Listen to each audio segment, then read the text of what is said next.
History has always been my passion, even as a little boy. There are many areas that are of special interest to me, and one happens to be letters. Vintage letters paint a realistic picture of the past, more so than any other source can possibly do, and letters are quite likely the only sort of time machine I will ever have access to.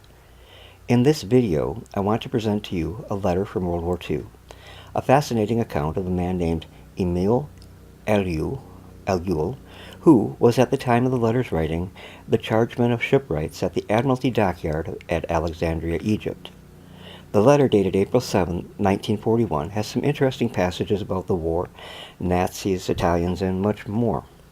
It was written to Captain William Camrath at Detroit, Michigan, and I will present the letter in a moment, but first, a little bit about the postal cover it was sent in. There are 3 stamps which feature King Farouk, one orange and one lavender, and across the edge, front and back, is a white label which reads, Egyptian, opened by censor.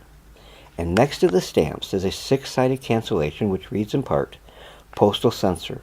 And then at the middle, on the right-hand side, is a postal cancellation in black with Alexandria in a circle with Arabic writing that I can't understand.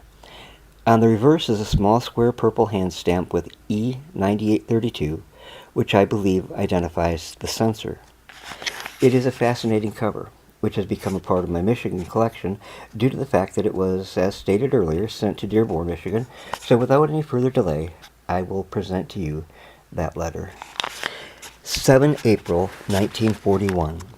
Dear Captain Camrath, received your much welcome letter of the 30th of November a week ago and was glad to learn that you and yours are in the best of health. I noted with much interest about Ford's chat that it's going full blast, and I suppose the Marine Opt will be even busier this year. Believe me, I couldn't eat for 2 days after I received your letter. I was kind of homesick, though I left the States in 1934. I have never felt as I felt when I got your letter. When I read of Scotty McLeod, I remember about those old hoses being dragged along the decks. Coal everywhere. I have a great respect for that now. And then Dan Gish reminds me of the Arabian Nights. Nothing meant, but that's what I used to hear on the men's table when you was seated at the head. Bill Ornew used to make these funny faces by inverting his false teeth. Also, when we used to batten down those damn hatches, he used to come around and cheer us up by his quiet remark. I remember when I used to do that, he would say. Yes, he was a fine man. And tell Cook Miller that if I ever come over again, I shall surely come down to your ship and eat those excellent muffins, bran muffins, that only Miller can make. How I used to like them. I liked them better than his stewed chicken. When the plate used to be passed around, I used to fish the stew for a piece of leg or breast, but no luck. Only wings, necks, and the after end. Just wash down the roof and apply the hoses briefly to wash down the deck, just to wet the coal dust and keep it from blowing to the whitewash. And he always gave the men a chance to wash up and change clothes before docking at Rouge.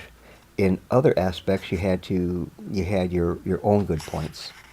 Uncle Sam will be sending us supplies up to Port Suez, we understand. God only knows what will develop till this letter reaches you. The Nazis have driven us back from Benghazi. Benghazi as a fortress as a fort is useless on account of the many sunken ships. Etnia only awaits Nanawa to be all in Allied hands, and the Negus is on his way back to his in Addis Ablia, and then Somaliland is in our hands. I have a front seat in this war. If I shall ever come out of it alive, I would be glad to have seen so much of it. And of course, none can be said but that which appears in papers, but our forces are amply with the cream of everything.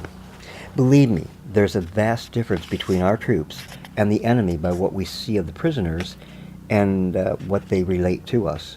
Most of them show much surprise when they see white bread, meat, jam, sugar, and good clothes. They eat like a horse. The Italians believe that they are fighting on the wrong side.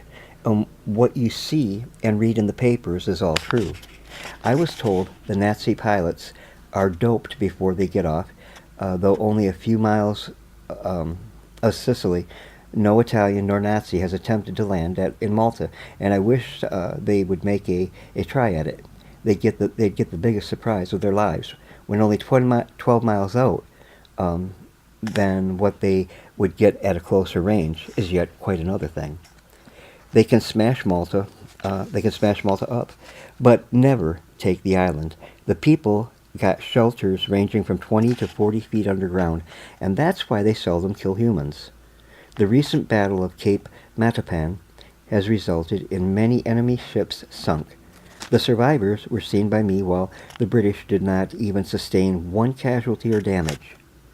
I've been listening to Berlin Rome radio who claim on such a date 2 battleships were torpedoed, etc.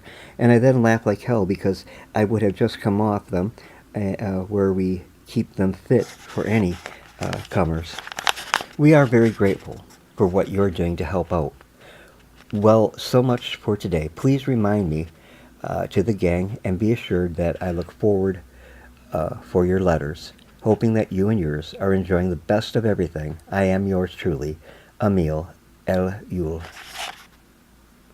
And that's the letter. I think it's a fascinating account. I read it just as it's written, so some of the wordage or inflections, punctuation or what have you, might sound rather unusual.